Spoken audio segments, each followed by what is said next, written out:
So I just did a video talking about the several releases that we're getting through, and we're getting through these right at the time now. So again, you have to bear with me if I'm looking down at my phone or I'm looking up at the screen, because these are literally coming through right now, and this news is breaking all the time. And obviously the names previously we spoke about were Billy Kay, Mickie James, Chelsea Green, Tucker, Kalisto, and Wesley Blake. But some new names have now just been announced, one being Bo Dallas, but the other, arguably the most shocking, up there with Billy Kay as certainly a surprise name, is none other than Samoa Joe. WWE has announced the release of Samoa Joe. This is, we talk about Billy Kay being surprising. So Samoa Joe just feels nuts. This is absolute madness. This is absolute insanity. Why? I don't know. Now, Joe, this was the odd thing, is that Samoa Joe was obviously part of the Raw commentary team and really, really good at it. And it was announced on Monday, prior to Monday Night Raw, but it had leaked out around Sunday, around WrestleMania Sunday. It had been announced that there was going to be a new lineup for the Raw commentary team. And it was going to be Adnan Virk replacing Tom Phillips. It was going to be Corey Graves replacing Samoa Joe. And it was going to be Byron Saxton. Now, most people, myself included, I did a video about it talking here on the channel. Most people thought this was because we were going to have a situation whereby Samoa Joe was, well, there's two outcomes. There was either one, Samoa Joe was returning to the ring, which most people expected, because Samoa Joe said on several occasions that he's not retired, that WWE was working on his health, and he had intentions, even though maybe not right now, but because of his commentary career, which was going really well, but he had intentions of returning to the ring. So a lot of people, like myself, thought, okay, this might mean Samoa Joe returns to the ring. If so, that's exciting. Feuds with Roman Reigns, feuds with Bobby Lashley, all that kind of stuff. Maybe Joe can even, win a world championship, which he desperately deserves. This is great. Or at the very least, people thought he's so good at being a commentator, he'll go to SmackDown, he'll work with Michael Cole.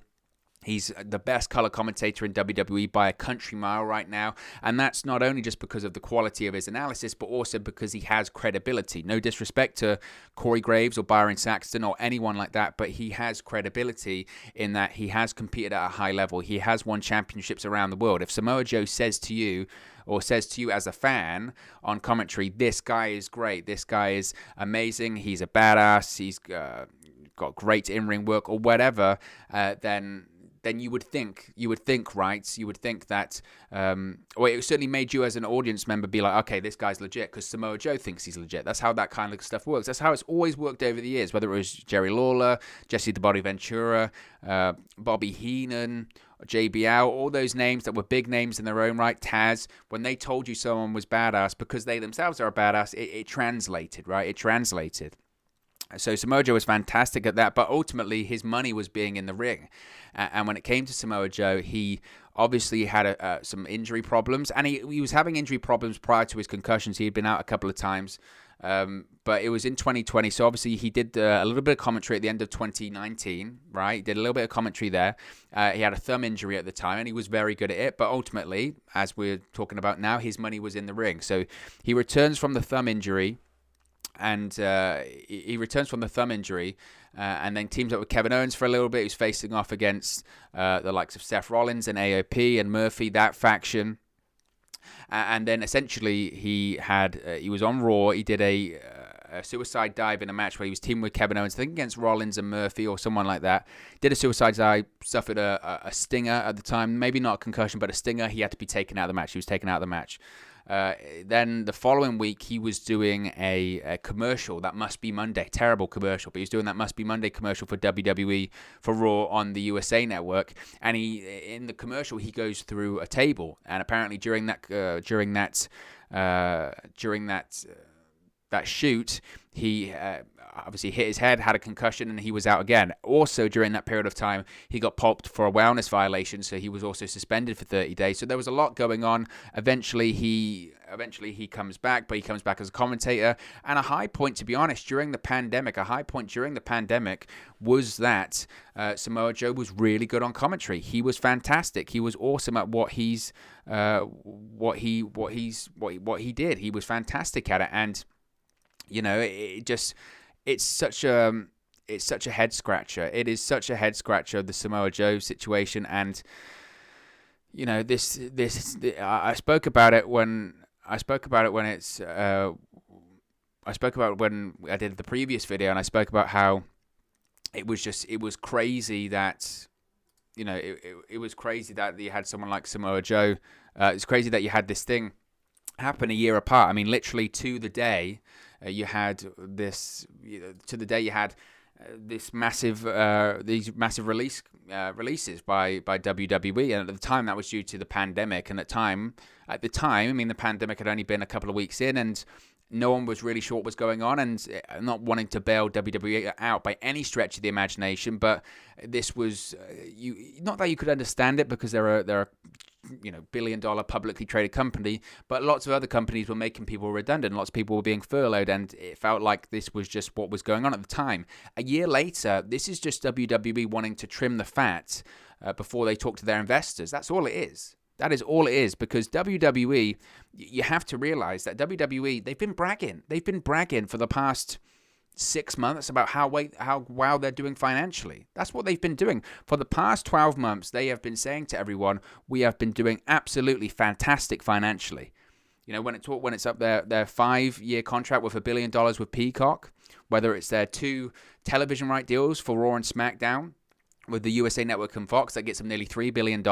Whether it's re-signing NXT on the USA Network, which gets them a ton of money as well. I mean, this isn't a company that's really financially hard up. I get it. They haven't been touring for a year. That's understandable. And I know WrestleMania wasn't the 70+ thousand fans that they thought. But let's be honest. Let's be totally honest. WrestleMania, they've also been telling everyone about how a massive success it was, and we sold out both nights, and we still did record business, and we still did all this money. And they're saying about NXT TakeOver, it was the most seen NXT TakeOver in WWE history, and all that kind of stuff. It's ludicrous. It's absolutely ludicrous. And now, as I mentioned, they're saying about Samoa Joe getting released. How on earth can you not find a spot for Samoa Joe on your roster?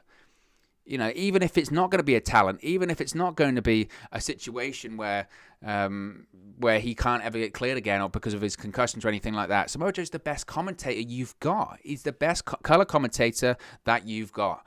And this just seems incredibly odd that. It just seems incredibly odd that you've got someone like as talented as Samoa Joe. You are gifting him. You are absolutely gifting him. You're absolutely gifting him to AEW at this point. You really are. Now, a tweet's just come up in the last minute or so. Like I said, you're going to have to bear with me on these videos that are coming out about these releases. Really aren't the best productions I've ever done by any stretch of the imagination, because there is just so much information coming through. But Sean Ross Sapp of Fightful has just tweeted, quote, "I'm told John Laurinaitis has been making the calls to talent and citing budget cuts as the reason for the WWE releases."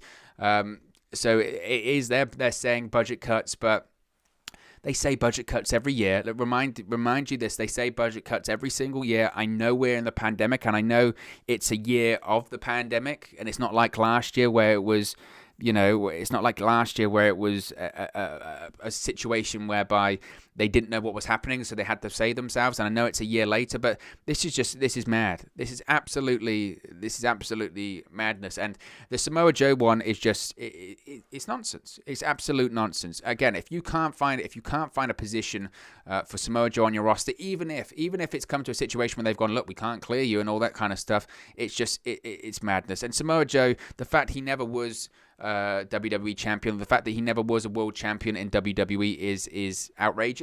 To be honest, it's ludicrous.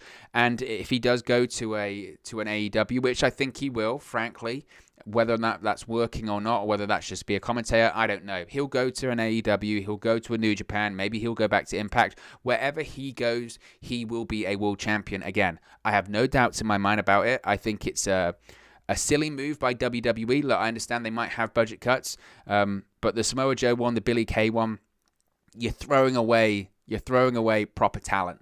You're throwing away legitimate proper talent. And unfortunately, as I mentioned in the previous video, it's going to be. It looks like that there's going to be more videos like this to come, and it's incredibly disappointing, and it's incredibly sad. And again, it to me, it's just absolute madness, considering some of the talent. And like I said, I get it. I get budget cuts, and I get the pandemic, and unfortunately, sometimes these are the tough decisions that have to be made. But when it comes to names like a Samoa Joe, like a Billy Kay, even like Mickie James, it just I just don't get it. I just don't get it. Surely there would be other names, and it's crazy. It's absolutely crazy. And unfortunately, this isn't going to be the last video that we make on it today, I think. And that's incredibly sad. But as I mentioned before, if we have any more news or any more names, we'll be first to talk about it here on the channel. So be sure to subscribe, bottom right-hand corner. But an incredibly sad day for all of those involved in this. Hey guys, thank you for watching, listening, streaming, or however you come across this video today. Be sure to click on the video on the right there to watch our next video, or click the bottom there to subscribe, or the bottom right hand corner. Thank you very much, and I'll speak to you again very soon.